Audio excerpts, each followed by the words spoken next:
Collectibles are peak consumerism, talking Labubu, Sonny Angel, Stanley, and more. Welcome to Frugal Friends. I'm Jen. I'm Jill. And today we are talking about collectibles because I don't know what side of social media you are on, but if you are on the side that I am, it is now completely taken over by Labubu. And I didn't know about it until I watched some commentary channels on YouTube.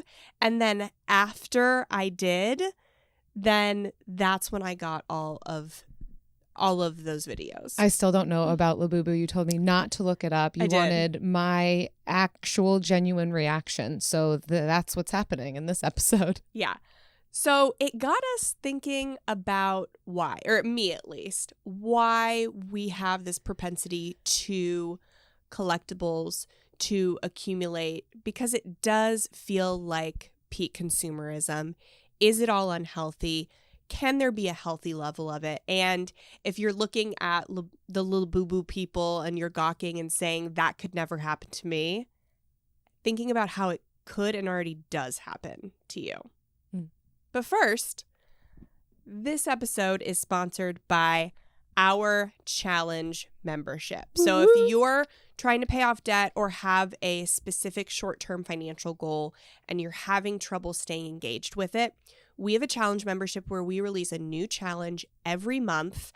And these challenges help you stay engaged with whatever financial goal you are trying to achieve. So if you are interested in that, to see what challenge we have coming up next month, you also get access to 4 challenges and our no spend challenge from the preceding months too. So if the next one you're not interested in, you always have access to others. Head to frugalfriendspodcast.com/challenge and you can drop down into the description to see if we have any coupon codes.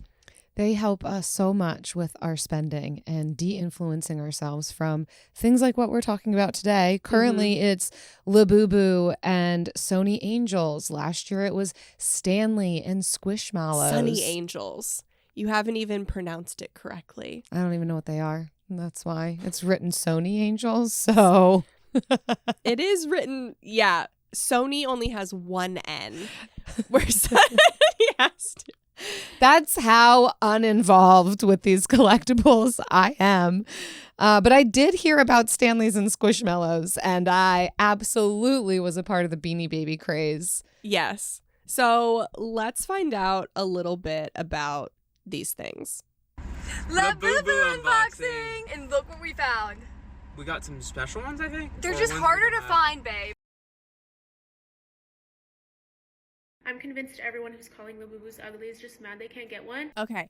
So for those of you who are not on Labubu TikTok, Labubus are keychains with stuffed animals on them that look kind of like monsters, like the Where the Wild Things Are book. Do you remember that book? That is what people are kind of comparing them to. And they are kind of cute. They're kind of what were the ones that we did back in elementary school? I want to say like fur babies. Furbies. Yes. Well, I'm so impressed by how outside of consumerism you have been your whole life and continue to be. They look like Furbies to me, and I did not like Furbies when they were a thing. Like, these are ugly, and everyone's like, they're so cute. I never did because I'm like, they're ugly. No, so my dad would put a Furby when I was sleeping in the morning. He wanted to wake me up. He would put it by my ear, and when I was sleeping through my alarm, and just wake up the Furby so it would have its little creepy that's right. And that would get me, that would get you up. That would it. That would be it. But so the scarcity in these is pretty much. We'll talk about what's making them popular, but it's a lot of scarcity, and there's secret ones, and this is how. The same thing with Sonny Angels. I don't think they're as scarce. You mean Sony Angels? Yeah. So they're these plastic little dolls that are naked and have different hats on them, I think. Yeah. That is as far as I got on there. But it's not just those. So those are the most popular ones right now. But there's all kinds of little collectibles. And so we're wondering, are collectibles inherently bad as people who want to be frugal? Oh, and we don't think that it's bad, but there's some caveats I with think, it. yeah, because that's what we've come to. Yeah, it is something that can connect people. It is something that can be aligned with our values depending on kind of what that collectible item is. It might have a lot of meaning behind it. And so we are not saying all stuff is bad, just like we don't think spending inherently is bad or debt is entirely bad. So this kind of falls into that. However, when we are just so caught up in the consumption of it and it's not actually something we even want, we're just being told it and eventually we succumb, that's where we really want to keep a pulse on it and be able to identify, how are there other ways for maybe me to find belonging rather than needing to spend in order to get it. But I mean, we want to say we both collect. Truly, I don't, and I'm so sorry. But I do collect seashells at the beach. I love to stroll, collect the seashells that I think are like really adorable. Then I take a picture of them. You do collect plants. And then I throw them. But I haven't bought a new plant. I don't buy plants. I haven't not acquired a new plant in over a year. Like, I don't know if I could say I collect them. So this is one of the things we'll talk about in like our healthy like collecting. Right. So we're not going to bash on collecting in this video. If you love someone who collects and you're planning to show them this video to say how bad it is, I'm so sorry. But hopefully if you are a collector and you feel guilty about it, or you have somebody in your life who you're trying to understand why they collect, then this will be a really good video for you, the person who is watching it. Even my husband, Travis, who is the most frugal / cheap person I know, he used to collect Spider-Man comics. He has a whole box of them, and we still have them in our attic. So like even frugal people collect things. I think especially frugal people can collect things. If you get it inexpensive or free, then it's like, well, who cares? And we're not actually thinking about the space it's taking up. Yeah. So we're going to talk about why collectible trends like this can get all of our money. But first, these particular collectible trends are a little unique, and I want to like preface that because it might make a difference for what we're talking about in the rest of the episode, is that these particular ones have an added level of scarcity because of the blind bag / blind box component. I bought some Sonny Angels from Japan, so let's open them. I got 3 of these preschool animal boxes. These look so cute. Hey guys, unbox some Sonny Angels with me. I'll also be happy with Hope, Serenity, or The Secret. All I want is the secret one. I don't care about any of the others. Is that the pig? I'm having fun. When I get what I want, I have fun. Babe, wake up. New Sonny Angel series just dropped, and they're wearing little raincoats and boots. So when you buy a Labubu, a Sonny Angel, a Nomi, all these, they have so many different You're saying names. so many words I know. I've never heard before today. A Sony Angel. Then you don't know what you're buying. So you know what category you're buying it in. Like there are 7 different usually options in each like run. And so you know what the possibilities are, except for one secret. You don't know what you're going to get. And from social media, you'll know what the secret is, but everyone wants the secret one. And it can become this thing where people are buying extras. They're getting the same same green one 3 times, but they're trying to get the whole set, and they're trying to get the secret. And so I think that's an added component to some of the craze in this collecting. Which is very fun. I mean, you want to talk about a dopamine rush. Yeah. Not only have you spent money, something comes to your door, but then there's an extra surprise during your unboxing. That's looking for a hit of dopamine if I ever have seen one. And I remember those little toys where they were like little dogs or bunnies, and they came with babies inside, but you didn't know how many babies it was going to have, like how many were in the litter. And that was very fun. Or what the genders were going to be. Like you could have between 3 to 6 babies popping out of this dog's belly, and they were going to be, different genders. Yeah, so that was fun. But this is what's standing out to me, is that these are toys. I have heard of these types of trends and marketing tactics for kids, and understandably so. I think we're going to have a lot of people watching this saying, yeah, I'm not totally on that trend, but I see my kids on that. And, we're going to talk in another episode about de-influencing kids with toys and all of that. But the thing with this is that kids are not buying these. Yeah. Adults are buying these. And I've even seen that argument in other videos that this is a toy. This is for kids. They're actually keychains. And the way that Labubus in particular got popular were from celebrities. So like Lisa from Blackpink, which is a really popular K-pop group, she went into a Vanity Fair interview all about her obsession with these Labubu. And they're keychains. So people are buying designer handbags to match their Labubus. So this is very much, and then they're buying tiny designer bags for their Labubus. So this is definitely an adult thing. And I think adults and children are both like prone to collecting. But I think that we're going to talk specifically about why do we in the year of our Lord 2025 do this, keep doing this, even though we've seen it with Squishmallows, we've seen it with Beanie Babies, we've seen it with Stanleys. Right. Yeah. And clothing, handbags, we're talking about Labubus, but there's all different ways that this can show up. And so there are 3 main reasons that we will end up purchasing the Labubu, the Stanley, the Sonny Angels.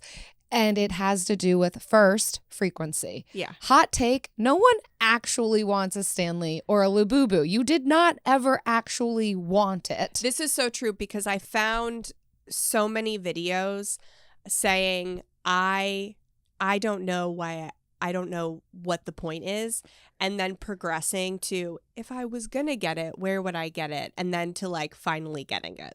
I have been fully influenced by Sam Todd. Never before have I heard of a Wakuku, and now I have 2 Wakuku. Why did I do this? The only reason I even bought these, 1, I kind of felt left out, and 2, I don't get it. I don't understand. Besties, I finally caved and I bought a Sonny Angel. I don't know. I kind of just got sucked in. The toy store really just like gets you. So how do so many people go from not wanting it to wanting it? And I really think that it is this kind of like bandwagon effect, or really it's specifically called the mere exposure effect. So it's this psychological term that our brains like familiar stuff. It's something shows up enough, then it becomes familiar, and our brains say this is safe, this is acceptable, and this is what's culturally appropriate to like, to enjoy. And so the more we see something, the more we want it. And so this happens really fast with social media. Before, when it was Beanie Babies, the only opportunities you had to see this stuff was on the news when people are talking about the Beanie Baby craze, or when your friends would bring them to school, or when you can see, 1 outfit a day per person, right? And then slowly trends happen. In social media, you can be scrolling and see 100 videos about Labubus or Sonny Angels or Stanleys in a day. So this mere exposure effect happens 10 times faster now than it ever did before. Yeah, it's what can take you from first time exposure being like, absolutely not, which is me right now. You're seeing it real time. 5th time being like, why do people keep buying these? But then by the 10th time, 15th, 20th time, when you're seeing it on TikTok and YouTube and these celebrities carrying them around to their interviews, you're like, okay, wait, they're kind of cute though. Maybe I do want one. And for some reason, and I've seen people say this, the Labubu thing, people are saying they've never seen more videos about any other product than Labubu. Like even just like scrolling through and maybe casually interacting with one video, and then the entire feed is unboxing, criticizing. I saw a tiny scooter for a Labubu, and the thing was, it said, "This is how I spend my adult money," and it's a Labubu riding around on a like a motorized scooter. So, and then buying clothes for it and dressing them up and showing off the collection. So there is, a tinfoil hat for a minute maybe. I think there could also be a correlation between how profitable Labubu is for TikTok, because a lot of the ways that you get them, because they're so scarce, is through TikTok Shop. So Labubus, I believe, are super profitable for TikTok, and that's why they're pushing them out. Yeah. I don't know that for certain. Yeah. But social media pushes out what is most beneficial for its platform. Its algorithms are not neutral. We know this.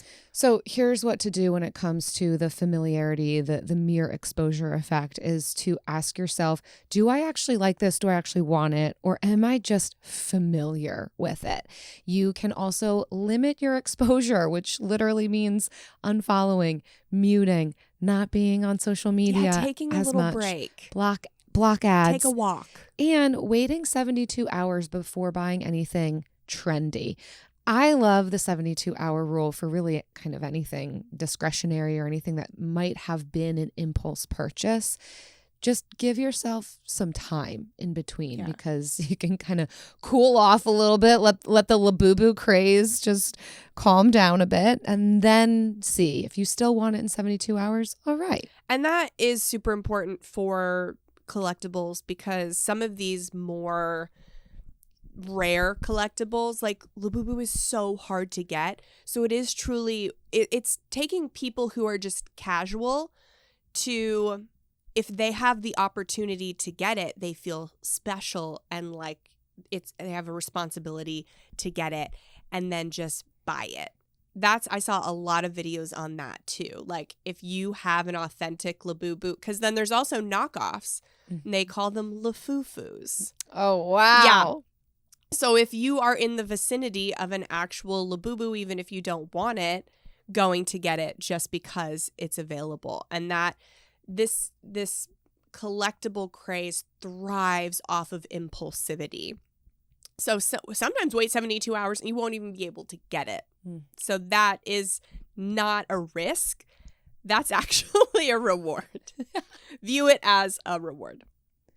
The next reason that we might be drawn to some of these trends and collectibles is their affordability. We're not talking about the $500 AirPods or the $200 Ninja Creamies, although I have heard you talk about wanting one. I am close to getting one on Facebook Marketplace. Okay, and there you go. And it is. You've talked about it for a while too, so it's not impulsive. I don't know if it's the mere exposure. Well, I'm also following Ninja Creamy accounts, so I'm being intentional. You're allowing yourself to be.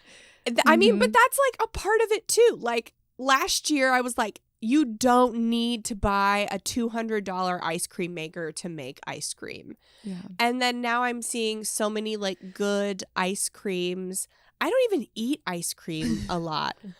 It makes you feel crazy, right? Like there's no shame in getting caught up in these things, because our brains really do have, like, they just are drawn to stuff like this, and you don't know why or what's happening. But that's been easier to say no to because that's $200.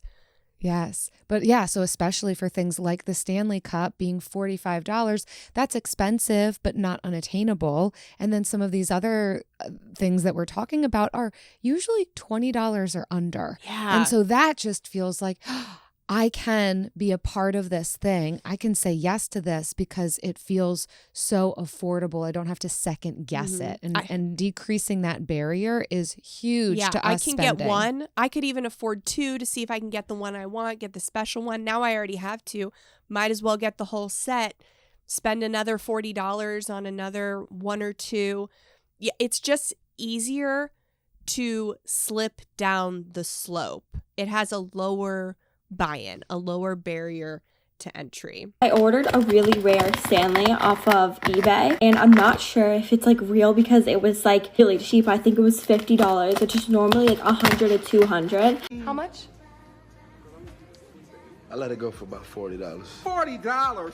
So some people say that this is a recession indicator. Which is interesting. Which is, so a recession indicator indicates like sinking consumer confidence. So people would normally purchase, like make big purchases like cars, houses, even expensive skincare, luxury items. And when that starts to decline and the purchase of lower priced items like, Labubus goes up, that some people will call that a recession indicator. It's an indicator of one. I don't think that that's what's happening with these. I really do believe that it's just a combination of people tend to go toward affordability. It's why people buy so much fast fashion. And it's the blind bag component for a lot of these. Stanley Cups, people owning a lot of them, that was rare because those are, $45, $50. But I think it's a lot more common to see collections that, of things like Funko Pops or action figures that started out low, and then just the deeper you get in, then the higher the cost. But thanks to dopamine, the future doesn't feel real enough. We always want to, the future doesn't feel real enough to compete with the present, right? So we always think of, what can I do to get my dopamine hit in the present? And I think that's a big reason why collectibles are so popular. Yeah, it can be so much easier to buy a $20 thing that's going to give me the dopamine of purchase, the dopamine of the mystery that's inside, and not really think about what could $20 have done invested. What could I do if I were to be saving that money instead? And that's that long-term reward that isn't going to give us that dopamine in the future, but it can help us to look back and realize what did life look like, 5-10 years ago? What would have happened if I could have put $100 into the stock market? The S&P 500 has had a rate of return of 12% in the last 10 years. That could have meant $320 today. Yeah. And I want to also, if you're not a collector and you're watching this and you're like, oh, I can't relate because I just invest. There are other things that you may not be physically collecting, but if you looked back through your 90-day transaction inventory, you are collecting transactions of. That's why we think doing a 90-day transaction inventory is so important. If you're not familiar with one, it's going back through your last 90 days, all of your transactions, and seeing where you have been spending your money with a mindset of neutrality and learning, not like shame or making you feel bad. And I think you're going to start to see you're collecting things, and it may not be toys, it may not be water bottles, but there is something on there that you are collecting. Maybe it's lattes, maybe it's Chipotle or takeout, like fast casual takeout. There is something you are collecting. We would love to know about that in the comments. If you do a transaction inventory and you're like, dang, I never looked at it like collecting, but I am doing that. Let us know what it is. And if you're a collector and you figured out how to, even out your collecting, we'd like to know that in the comments too. Maybe somebody can find some extra wisdom down there. But there are two ways that we can start to get over this kind of affordability trap, whether it's things you're collecting or transactions. And the first one is to look back. we're going to take into account this kind of like recession indicator, you know, quote unquote, that says that we don't trust the future. And we're going to take that into account, and that's how we're going to combat it. So first, we're going to look back, see where you were 5 years ago, 10 years ago, and get some perspective. If you don't feel confident about where you're going to be in 5 or 10 years, think about where you were 5 or 10 years ago and look at the positive things and the positive growth that has happened, even amidst all the craziness that has happened in the past 5 and 10 years. I mean, in our generation, this is the craziest 5 to 10 years we've probably had since we've been alive as millennials. So see where you were 5, 10 years ago, see where you are now, put it into perspective. Like what you said, the S&P 500 has had a cumulative growth of a return of about 12% over the last 10 years. So $100 invested would have made an additional $220. Yeah. And so if you would prefer to think shorter term, so that's one strategy, look back and realize that's affordable, right? Like putting $100 5, 10 years ago, well, it would have had to been 10 years ago, could have returned this amount of money. But also realize that if one of the hesitancies is that uncertainty about what does it mean to release my money into the stock market, to invest now, and, you know, knowing that that money, I'll get to see the growth on it by the time I'm 60, 70, 80, but that feels so far away, then recognize that there is a short-term reality here too, that we can pull whatever money we put into those accounts out. We can't draw upon the interest we've earned without penalty before a certain age, but even then there are some caveats to it. But whatever you put in, let's say you do put in $100, $20, you can get that back out, no penalty. In 5 to 10 years if you need it. So we want to make sure that we're not, because the dopamine says like we hate losing more than we love winning, right? Which is why we choose the immediate gratification over the long-term success, because we overestimate what we can do in a year and we underestimate what we can do in 10 years. But if we're thinking about our money, like, yes, I will have access to it in 5 to 10 years, even though it's in a retirement account, then that could make it easier to, it won't take away the dopamine of instant gratification 100%, but it could make it easier to say no to these things up front, to say bigger yeses to things down the line. And it's not just with investing, but if you're in that mindset, it is easier to say no to instant gratification, because ultimately, if you build a habit of saving, then it is very unlikely you'll take that money out in 5 or 10 years, because you're going to see the growth, and you're going to then, when you look back, you're going to see even more growth in your 5 to 10 year look back. So, but just knowing you can access it makes it feel safer. So true. And the last reason we might collect is for community and friendship. Friends are hard to find. Yeah. Doing fun things is hard to find. And so oftentimes collecting can feel like that fast track to friendship, to a connection, to an experience of belonging to a community. And that's why we don't think that collecting is inherently bad. You know, anything that can kind of connect us with others and provides that in for relationship and friendship is great. But wherever relationships are based upon purchasing something in order to be a part of this group, or every time I get together with this friend, we are always going out to eat or going shopping, then the friendship isn't actual connection. It's consumption. Right. It's based on consuming things together. So if you're meeting new people because of your shared collections and then forging like real relationships with them, relationships where, you know, you're sending gifts back and forth and you're hanging out at each other's houses and you're really investing in each other, like, that is beautiful. I think that is a beautiful aspect of the collector community. But it gets dangerous when relationships are only about spending money together.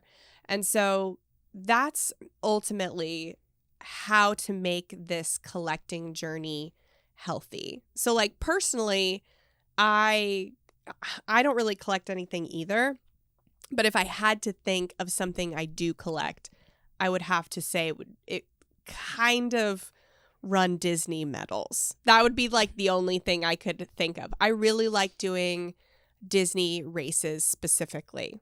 I don't love running races in general, but like half marathons at Disney I really love. Those exactly. And I could do all of them and you know, be fine and spend so much money there. But I love it, so I want to keep it special. I love the community of people that do it. A lot of the relationships I've built there are parasocial. So I'm just like following other people on social media who do it. So I wouldn't say that's the healthiest way, but thankfully I have a lot of like really great relationships here. But there is a friend that I made recently who also runs, and we decided to run the Wine and Dine half marathon this October together. And so like it's getting us closer because we're sharing our like training runs. And so that has been a good part of like how collecting has brought me closer to somebody who is kind of like in that it can community. Be like how you meet your people, right? For sure. But it's not right, but it's not based on the race aspect and the registering for the race aspect. We would still be friends and will be better friends after it. Yeah. So yeah, I would say that if your collecting is bringing you closer to people and it's building community, which we think is kind of like the purpose of everything in life is to get closer to people, right? When our things, when we alienate ourselves, even if it's to do better financially, that's not healthy. And when we spend money to get closer to people, also not healthy. So like, how can we form the best relationships possible and spend the right amount of money for us? Like that is the key. So like, that's what we want to hear about in the comments if you have anything to say about that. The final tip that we have here is to do a 30-day no spend challenge to really be able to find out who you are apart from consumption. This can really give you an opportunity to be creative, learn some of the things that you love doing that maybe consumption is getting in the way of you even realizing some of the more fun, free activities. So we talk about how to do a 30-day no spend challenge in our book, Buy What You Love Without Going Broke. You can get it anywhere books are bought, buywhatyolovebook.com. We'll have it linked with the YouTube video here as well. We think that these can be really fun challenges, not to say that spending is bad or that you'll never ever spend again, but really gives the opportunity to see, what do I actually love doing? What are the things that are fulfilling that I can feel really good about spending on, and realize the things that aren't so important and I don't need to keep spending on those. Yes. So in conclusion, collecting is peak consumerism. Yeah. But it doesn't have to be. And it teaches us a lot about our overall consumerism.